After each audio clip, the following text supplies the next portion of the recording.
Welcome to Elizabeth Park, a vibrant gem with a rich history. Here you can explore over 100 acres of beautiful gardens.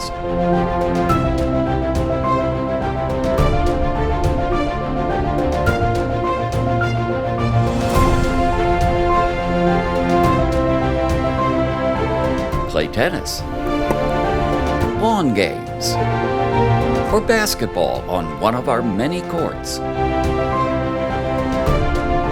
Enjoy a concert under the stars. Take a garden tour, or savor a delicious meal prepared with vegetables and herbs grown right here.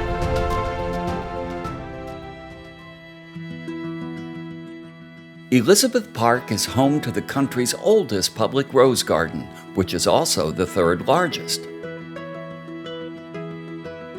Since 1904, visitors have been enchanted by the countless soft and fragrant rose petals, by the climbing roses intertwined overhead, and by modern roses and heritage roses in almost every color that symbolize romance, friendship, and passion.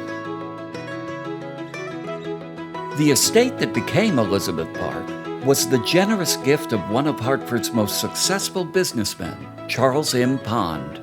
On the property inherited from his father, Pond and his wife Elizabeth built a grand mansion on Prospect Avenue and commissioned Hartford residential landscape gardener Thomas Brown McClooney to design lavish and colorful Victorian garden beds to surround it.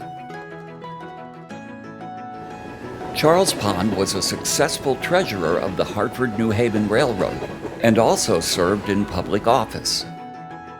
He was also well known for raising purebred horses. On Sunday afternoons, he would even host horse races around a dirt track near today's Rose Garden. Charles and Elizabeth Pond had no children, and Elizabeth died in 1891. So when Charles died in 1894, he left his 90-acre estate and $100,000 for the care of it to the city of Hartford. His wish was that the city would use it as a public park and that the park be named for his beloved wife. Elizabeth Park opened as a public park in 1897. Theodore Worth, Hartford's first park superintendent, created a master plan for the park that took advantage of all the gardens, trees, and buildings that came with the property. He added greenhouses, winding roads, rustic bridges, picturesque vistas, and in 1904 created the signature Rose Garden with its distinctive arches and center gazebo.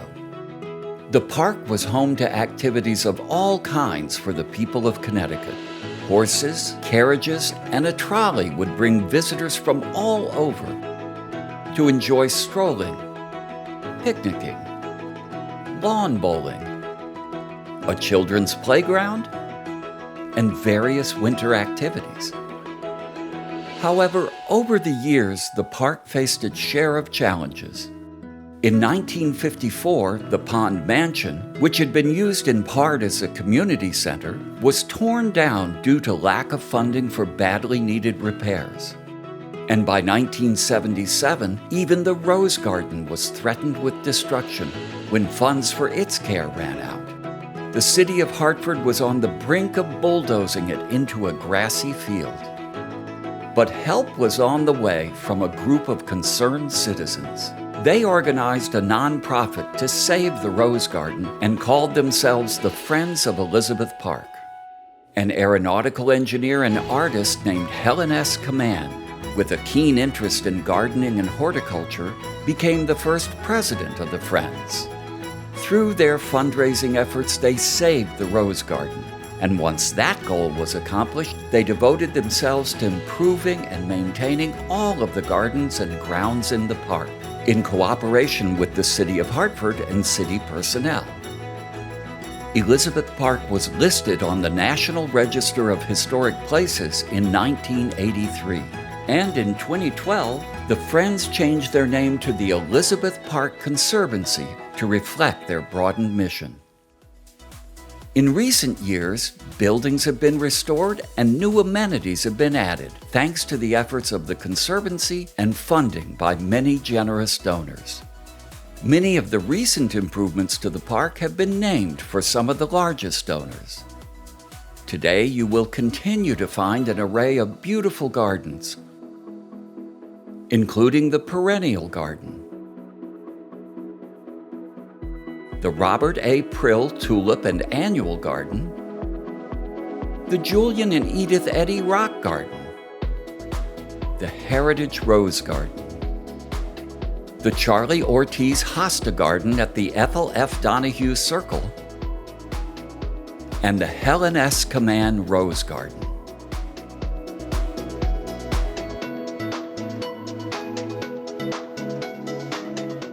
Several garden societies maintain herb, iris, and dahlia gardens here, and the University of St. Joseph's School of Pharmacy has a medicinal garden.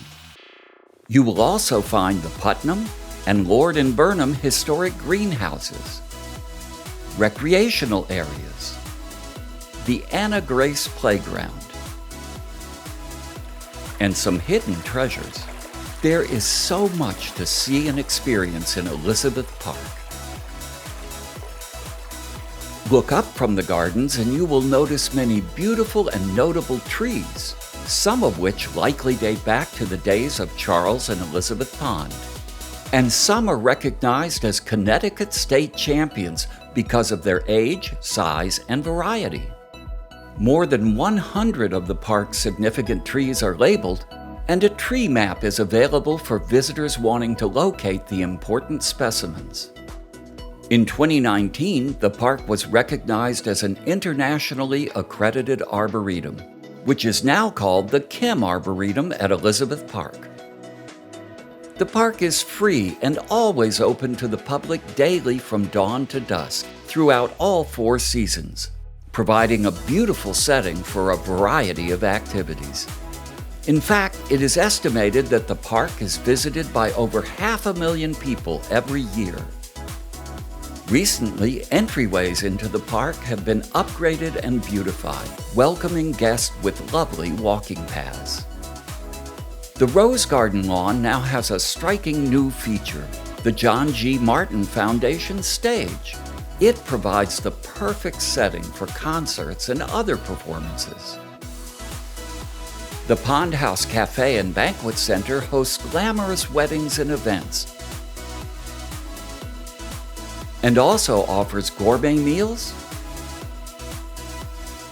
and quick snacks. The Pond House, located on the park's largest body of water, is named for Charles Pond, not for the actual pond next to the building.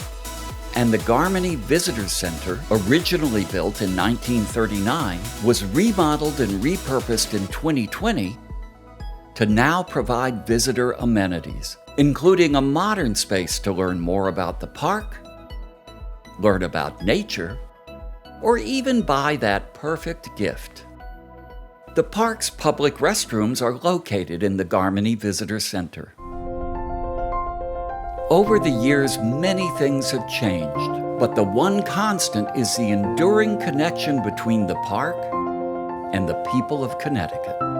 From the dedicated staff and volunteers who keep the park running and beautiful, to the generous donors who have made wonderful improvements possible. From daily visitors to first-time guests, everyone contributes in some way. We invite you to pick up a map, explore the park, and sign up for notifications about upcoming events and how you can get involved. We hope you enjoy your visit to the beautiful and historic Elizabeth Park.